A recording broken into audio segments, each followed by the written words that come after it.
నమస్కారం కృష్ణారావు గారు. నమస్కారం. అవేఆర్ టాక్స్‌కి పునఃస్వాగతం. ఈరోజు ముఖ్యంగా మనం పార్లమెంట్‌లో స్ నిర్మలా సీతారామన్ గారు ప్రవేశపెట్టిన బడ్జెట్ ఫర్ 2025 దాని గురించి కొంచెం మీ యొక్క ఇన్పుట్స్ తీసుకుందామని. అదే నిన్న ఈవినింగ్ మనం ఈ ప్రీ బడ్జెట్ సర్వే మీద కూడాను కొన్ని అంశాల గురించి మాట్లాడుకున్నాం. ఏమి ఎక్స్‌పెక్టేషన్స్ ఏమవుతుందనే దాంట్లో మామూలుగా మనం అనుకున్నట్టు ఈ మీరు చెప్పారు BJP is a middle class అవును. పార్టీ. అందువలన వాళ్ళకేమైనా తాయిలాలు ఇవ్వడానికి అవకాశం ఉంటుంది. అదేవిధంగా ఈరోజు నిర్మలా సీతారామన్ గారు 12 లక్షల వరకు యాన్యువల్ ఇన్కమ్ ఉండే వాళ్ళకి ట్యాక్స్ లేదనే ఒక ప్రపోజల్, అంటే డిఫరెంట్ గ్రెడేషన్స్తో అదొకటి పెట్టారు. అట్లాగే మనం ఏమనుకున్నామంటే ఈ ఇన్ఫ్రాస్ట్రక్చర్ మీద చాలా పెద్దపీట వేసి అగ్రికల్చరు తర్వాత ఏమో మిగిలిన వాటి మీద అనుకున్నాం. బట్ అగ్రికల్చర్కి కావాల్సిన కొంచెం ఇన్సెంటివ్స్ అయితే స్పెసిఫిక్గా ఇచ్చింది. అలాగే మీరు మరి ఎలక్షన్ అయింది కాబట్టి బీహార్కి ఏమైనా వస్తుందా అని అంటే మరి బీహార్కి తాయిలాలు అయితే ఇవ్వడం జరిగింది. బట్ ఆంధ్రప్రదేశ్కి మనం అనుకున్నంతగా ఏమైనా ఇచ్చిందా అనేది కాదు విశదీకరించాలి. బట్ ఓవరాల్గా చూసుకుంటే బడ్జెట్లో మనకి కార్పొరేట్ సైడ్ కానీ ఇంకా తర్వాత ఇంకా ఇండివిజువల్స్ రిలీఫ్ సైజు ఏమీ లేదు. ఏదో ఇప్పుడు ఒకటేంటంటే సెకండ్ హౌస్ ఉన్న వాళ్ళు ఏది అద్దె పరిమితిని ఇంక్రీజ్ చేసుకోవడం, 2 హౌసెస్ వరకు ఎగ్జామ్ చేయడం అదొకటిను. తర్వాత సీనియర్ సిటిజన్స్కి ఏమో 50,000 నుంచి 1,00,000 రూపీస్ దాకా ఇంట్రెస్ట్ మీద రాయితీని అదొకటి టీడీఎస్ లేకుండా ఉంటుందని అనౌన్స్ చేయడం చేశారు. ముఖ్యంగా చూసుకున్నట్లయితే యూత్ ఎంపవర్మెంట్కి అని చెప్పేసి మనం అనుకోవచ్చు. ఒక గుడ్ ఇనిషియేటివ్ తీసుకున్నదంటే ఈ ఐఐటీస్లో సీట్ల సంఖ్యను ఒకటి పెంచారు.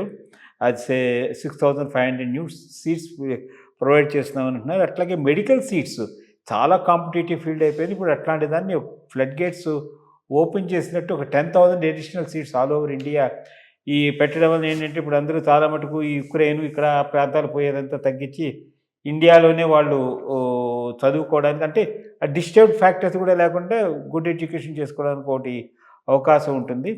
అన్నిటికన్నా ముఖ్యంగా కావాల్సిందంటే హెల్త్ పాయింట్ ఆఫ్ వ్యూ చూస్తుంటే ఈ లైఫ్ సేవింగ్స్ డ్రగ్స్, క్యాన్సర్కి సంబంధించిన వాటిల మీద బేసిక్ కస్టమ్ డ్యూటీ బాగా ఎగ్జామ్ చేశారు. సో దట్ అది అవుతుంది. అది కాకుండా వీటి ట్రీట్మెంట్కి కూడా సెంటర్స్ లాంటివి ఒకటి పెట్టి ఇది చేస్తామని చెప్పడం కూడాను హెల్త్ పాయింట్ ఆఫ్ వ్యూలో ఒకటి. కొంచెం ఫార్మా కంపెనీస్ కూడాను కొంచెం ఇన్పుట్స్ అది ఉంటుంది. మెయిన్గా చూసుకుంటే ఈ ఎంఎస్ఎంఈ లిమిట్స్ ఒకటి పెంచారు. సో బారోయింగ్ లిమిట్స్ అవన్నీ దానివల్ల ఏంటంటే కొంచెము న్యూ ఎంటర్ప్రెన్యూర్, అంటే గవర్నమెంట్ డైరెక్ట్గా ఇవ్వకుండా త్రూ ప్రైవేట్ పార్టిసిపేషన్ ద్వారా ప్రొడక్షన్ అదంతా పెంచడం కోసం అని చెప్పేసి she is making N attempt to do that. తర్వాత ఏమో మరి అనుకున్నాం మరి వందే భారత్ వేశారు. కామన్ మ్యాన్కి అందే రీతిలో ఉంటుందా అని అంటే తెలియదు కానీ బట్ ప్రతి స్టేట్లోనూ ఉదయాన్ స్కీమ్ కింద ఏమో హెలికాప్టర్స్ స్మాల్ హిల్లీ ఏరియాస్లోనూ వీటిని రీచ్ యాక్సెసిబుల్గా ఉండడానికి దీని కొంచెం అందువలన ఏంటంటే కొన్ని ఈ న్యూ ఎయిర్పోర్ట్స్ను అవి డెవలప్ ఇచ్చి అక్కడ డెవలప్మెంట్కి కొంచెం ఫిలిప్ దానికి అవకాశం ఉంటుంది. అఫ్కోర్స్ మామూలుగా ఇన్కమ్ ట్యాక్స్ రిటర్న్స్కి టైం పెంచడం అదంతా కామన్ థింగ్. అండ్ మెయిన్ ముఖ్యంగా చూసేది ఏంటంటే ఇది ఎంతవరకు ఎఫెక్టివ్గా యూటిలైజ్ చేస్తున్నారో తెలియదు కానీ కామన్ ఫార్మర్కి ఈ Kisan card credit limits 3 lakhs నుంచి 5 lakhs వరకు ఒకటి పెంచారు. తర్వాత న్యూక్లియర్ ఎనర్జీకి ఇంపుటెస్ ఇవ్వడం కోసం అని చెప్పేసి కొన్ని ప్రోత్సాహకాలుగా ఇచ్చింది. ఓవరాల్గా చూసుకుంటుంటే కొంచెము ఇన్వెస్ట్మెంట్ని ఎంటర్ప్రెన్యూర్షిప్ని ఎంకరేజ్ చేయడానికి, తర్వాత inclusive development across various sectors ఇవ్వడానికని ఆవిడ బడ్జెట్ ప్రతిపాదించింది.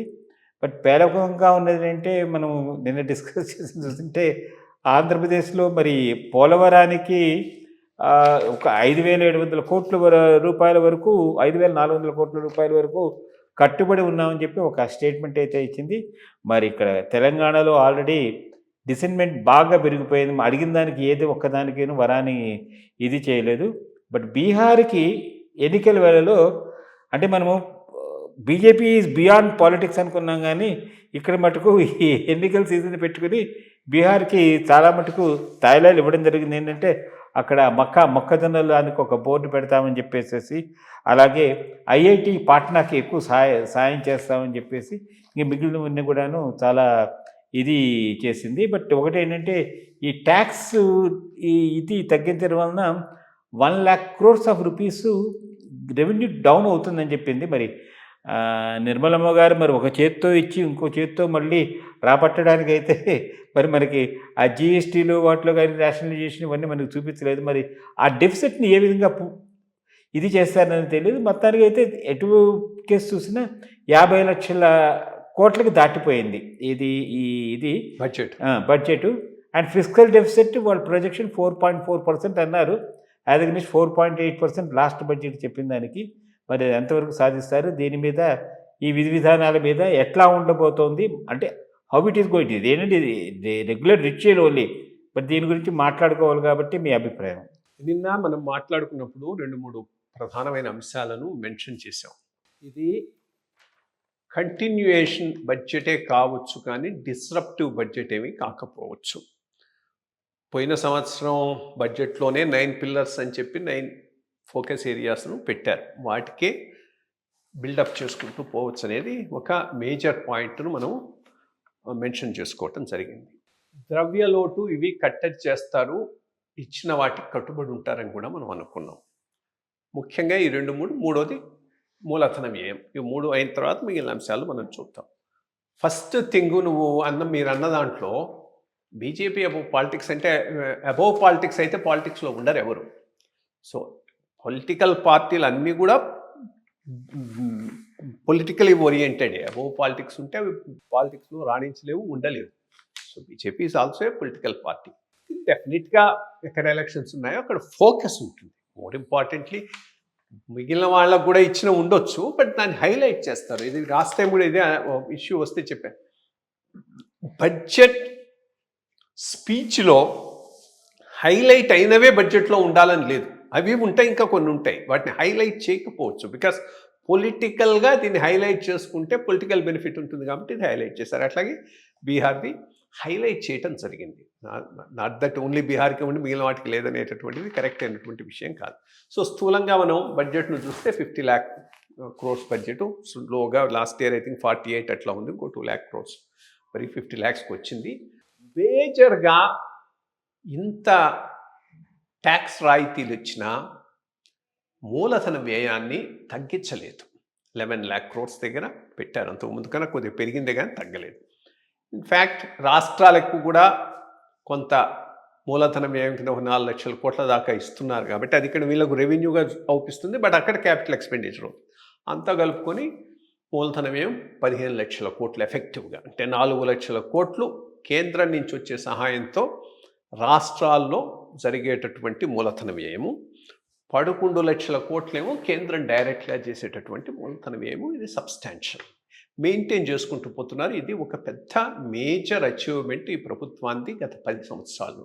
స్లోగా మూలధన వ్యయం వరకు దృష్టి పెట్టి రెవెన్యూ ఎక్స్పెండిచర్ను కంటైన్ చేసుకుంటూ, తగ్గించటం అనేది చాలా కష్టమైన విషయం, బట్ పెరగకుండా చూసుకుంటూ క్యాపిటల్కు కావాల్సినటువంటి డబ్బులు ఇస్తున్నారు. రెవెన్యూస్ కూడా ఈ పీరియడ్లో ఈ జిఎస్టీ వలన వాటి వలన రేషనలైజేషన్ ఆఫ్ ఇన్కమ్ ట్యాక్స్ వల్ల పెరిగాయి. పెరిగిన వాటిని వీటి మీద ఖర్చు పెడుతున్నారు. సో అదే ట్రెండ్ మూలధన వ్యయం వరకు మనకు అవుపిస్తున్నది. అదే పెద్ద major achievement. 11 lakh crores centre, 4 lakh crores 11 లక్షల కోట్లేమో సెంట్రల్ కింద, 4 లక్షల కోట్లేమో రాష్ట్రాల ద్వారా కేంద్రం ఇచ్చిన క్యాపిటల్ వ్యయం. So 15 lakh crores. రెండోది ద్రవ్యలోటు విషయంలో ఈమె చాలా చక్కగా మెయింటైన్ చేసుకుంటూ వచ్చింది. ఇచ్చిన టార్గెట్ కన్నా తగ్గించుకుంటూ వచ్చింది. ఐ థింక్ ఒరిజినల్గా 24-25కు 5.4 ఎంతో ఉండాల్సింది. అది అంతకుముందు రివైజ్డ్ అప్పటికే 4.9కి వస్తుందని చెప్పారు. 4.9 4.8 ఆఫ్ జీడిపి అయింది ద్రవ్యలోటు. అంటే ఇంకా 1% తగ్గించారు. దాని నుంచి నెక్స్ట్ ఇయర్కు ముందు ప్రొజెక్షన్ 4.5% ఆఫ్ జీడిపి ఉంటుందన్న, ఇప్పుడు 4.4%కు లిమిట్ చేయగలుగుతున్నది. ఇది పెద్ద అచీవ్మెంట్. ఒకటి ద్రవ్యలోటును లిమిట్ చేసుకోవటం అనేది ఒక మేజర్ ఇష్యూ. దెన్ ఓవరాల్గా మూలధన వ్యయాన్ని తగ్గించకపోవటం. ఇన్ఫ్యాక్ట్ ఇంకోటి గమనించాల్సిన విషయం, రెవెన్యూ లోటు బాగా తగ్గుతున్నది. రెవెన్యూ లోటు ఇయర్ టు ఇయర్ బాగా తగ్గిస్తున్నారు. చాలా మంచి పరిణామం. ఎందుకంటే తీసుకున్న అప్పులు రెవెన్యూ సైడ్ ఖర్చు పెట్టకుండా మూలధన వ్యయం మీద ఖర్చు పెడుతూ ఉన్నట్టు. రెవెన్యూ లోటు టెక్నికల్గా 1.5% ఉన్నది.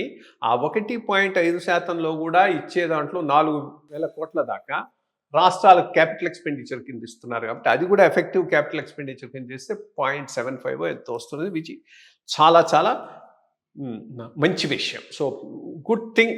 ఎకనామికల్గా అడిగితే రెవెన్యూ లోటు డ్రాస్టిక్గా తగ్గటం, ద్రవ్య లోటును కంటైన్ చేసుకోవటం, క్యాపిటల్ ఎక్స్పెండిచర్ను తగ్గించకపోవటం, ఇది బ్రాడ్గా ప్రధానమైనటువంటి బ్రాడ్ ఫీచర్స్. ఈ దీంట్లో మనం ప్లస్గా భావించవచ్చు. ట్యాక్స్ విషయం మనం అనుకున్నాం, నిన్ననే అనుకున్నాం, తప్పకుండా ఇవ్వాల్సిన అవసరం ఉంది. బట్ ఎకనామిక్గా జస్టిఫై కాదు, పొలిటికల్గా జస్టిఫైడ్.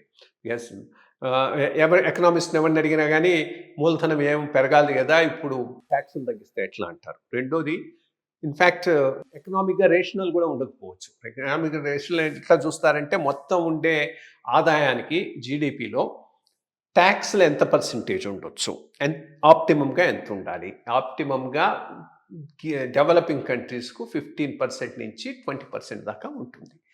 అదే డెవలప్డ్ కంట్రీస్, యూరప్, అమెరికా లాంటి దాంట్లో 30%, 35% దాకా జీడిపిలో ట్యాక్సెస్ కింద పోతాయి.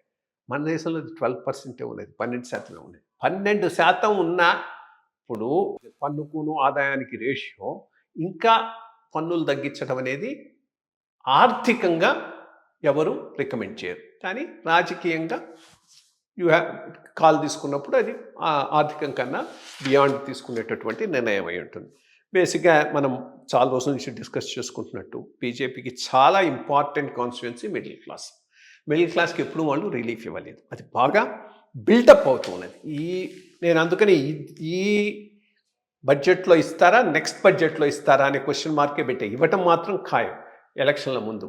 అది దాన్ని బట్టి ఈ బడ్జెట్లోని ఇవ్వటానికి నిర్ణయించుకున్నారు. 1,00,000 crores హిట్ తీసుకొని దీనిని ఇవ్వటం జరిగింది. సో ఇది పెద్ద మేజర్ డెసిషన్ కింద మనం భావించాలి. అఫ్కోర్స్ దీనివల్ల కన్సంప్షన్ అది పెరుగుతుంది, ఇంకో రకంగా ఎకానమీలో మనీ ఫ్లో అవుతుంది, మంచిదే, దాంట్లో ఏమీ ఇది లేదు. ఇంకొకటి బ్రాడ్గా నిన్న మనం మాట్లాడుకున్నప్పుడే అనుకున్నాం, 2 సబ్సిడీస్ మొత్తం సబ్సిడీస్ అన్నీ తినేస్తున్నాయి. వీటిని తగ్గించకపోవచ్చు, ఎందుకంటే 2 పొలిటికల్ ఇంపార్టెంట్ అన్నాం. అట్లాగే జరిగింది. ఫెర్టిలైజర్ సబ్సిడీ మార్జినల్గా తగ్గించారు, ఫుడ్ సబ్సిడీ మార్జినల్గా పెంచారు. అదేమో 1.67 లక్షల కోట్లేమో ఫెర్టిలైజర్ సబ్సిడీ ఉంది, 2 లక్షల కోట్లేమో ఫుడ్ సబ్సిడీ ఉన్నది. సో ఈ రెండు అవి మోరాల్లెస్ అదే రకంలో అవి పోతూ ఉన్నాయి. దాన్ని ఎవరు పెద్దగా టచ్ చేయలేకపోతున్నారు. ఎందుకంటే ఇదే కారణం, ఎందుకంటే పొలిటికలీ సెన్సిటివ్ ఇష్యూస్ కాబట్టి దాన్ని ఎవరు తాకుండా పోతున్నారు. ఇక బ్రాడ్గా ఇంకో మాట అనుకున్నాం, ఏదైనా ట్రంప్ని అకామిడేట్ చేస్తారా అని. చేశారు. ఇన్సూరెన్స్లో FDI 100% రైజ్ చేయటం అనేది అమెరికా లాబీ, దాంట్లో ఏమి డౌట్. బట్ దానికి రైడర్ కూడా పెట్టారు కదా, వచ్చిన ప్రీమియం అంతా అగైన్ ఇండియాలో ఇన్వెస్ట్ చేయాలని పెట్టారు. బట్ పాయింట్ ఓవరాల్గా దీని మీద ఎప్పటి నుంచో పట్టుబడుతూ ఉన్నటువంటి కంట్రీ అమెరికా. సో వాడికి ఒక తాయిలం పడేశారు. బేసిక్గా ఐ థింక్ ఈ FDI 100% FDIని ఇన్సూరెన్స్లో తాయటం తప్పకుండా దీనికి అమెరికా ఇది. ఎందుకంటే అది వాడు చెప్పిన మాట వీళ్ళు చెప్పారు. వాడు అంటుంది ఏంది, ఇక్కడ వచ్చినటువంటి ప్రాఫిట్స్ అన్ని ఇక్కడ ఇన్వెస్ట్ చేయండి అన్నారు. మన వాళ్ళు కూడా అదే సేమ్ థింగ్ చెప్పారు. ఇక అగ్రికల్చర్ మీద బాగా ఫోకస్ పెట్టారు, ఇంక్రీస్ కూడా చేశారు. బేసికలీ లో ప్రొడక్టివ్ డిస్ట్రిక్ట్స్లో సపరేట్గా ఏది కిసాన్ ధాన్య కృషి యోజన అనేది ఒకటి పెట్టారు. అలొకేషన్ ఏదో అవుపించలేదు నాకు అక్కడ. బట్ నేను కేసు అది మేజర్, ఇది మంచిది కూడా. ఎందుకంటే లో ప్రొడక్టివిటీ ఉన్న డిస్ట్రిక్ట్స్ మీద కాన్సన్ట్రేట్ చేయాలి. అవన్నీ అండర్ డెవలప్మెంట్ స్టేట్స్లో ఉండేటటువంటి అవకాశం ఉంది. అట్లాగే పల్సెస్ కమిషన్ పెట్టారు, అది కూడా చాలా చాలా ఇంపార్టెంట్ అయినటువంటి అంశం. బికాస్ పల్సెస్, ఆయిల్ సీడ్స్ ఈ రెండు మనం ఇంపోర్ట్ చేసుకోవాల్సిన అవసరం వస్తున్నది. అది క్రాప్ డైవర్సిఫికేషన్ మీద చాలా ఇది పెట్టాల్సినటువంటి అవసరం ఉన్నది.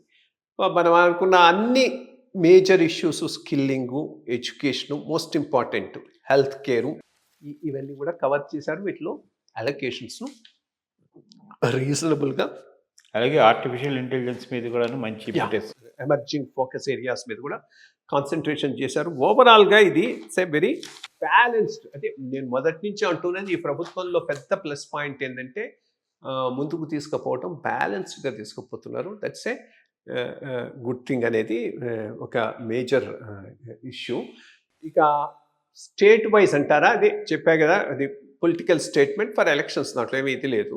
బీహారు, ఆంధ్రాకి ఆల్రెడీ దీనికన్నా ముందే ఇచ్చేశారు. బడ్జెట్లో చెప్పడానికి ఏమున్నది, ఐ మీన్ నీకు కావాల్సిన మేజర్ అన్నీ వచ్చేసారు. పోలవరానికి ఇస్తుంది, మెట్రోకి ఇస్తుంది, ఐ మీన్ అక్కడ అమరావతి చుట్టూ ఇన్వెస్ట్మెంట్స్ అన్నిటికీ ఇచ్చేస్తుంది. వైజాగ్ స్టీల్ ప్లాంట్కి ఇస్తారు. Vizag steel plant hit almost 30,000 crores. ఇప్పుడు 1,00,000 కోట్లు వాళ్ళు ఫోర్గో అయితే ఎంత గుడ్ విల్ వస్తున్నది మిడిల్ క్లాస్ అంతా. ఒక్క వైజాగ్ స్టీల్ ప్లాంట్ కోసంగా గవర్నమెంట్ ఆఫ్ ఇండియా ఫోర్గో అయింది 30,000 కోట్లు.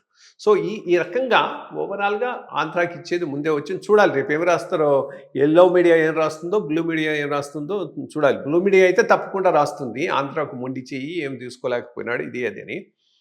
మామూలుగా ఆ రకంగా రాయటం ఎల్లో మీడియా యొక్క ప్రివిలేజ్. ప్రతి తడవ మొండి చెయ్యి ఎంతున్నా మొండి చేయని రాస్తాడు. మరి ఈ తడవ ఏమి రాస్తారు, బికాజ్ బడ్జెట్ ముందే వచ్చేసాయి రావాల్సినవన్నీ. సో ఇప్పటికీ మొండి చేయని రాస్తారా, కామ్గా ఉంటారా, చూద్దాం ఎట్లా రాస్తారు ఆంధ్ర మీడియా దీని మీద. ఇదైతే చంద్రబాబు నాయుడు కామెంట్ కూడా కొంచెం ప్రోగ్రెసివ్ బడ్జెట్ అని చెప్పి ఆయన కామెంట్ చేయడం అనేది మనం మీడియాలో చూసాం. సార్ మంచి విషయాలు చెప్పారని నమస్కారం. Thank you.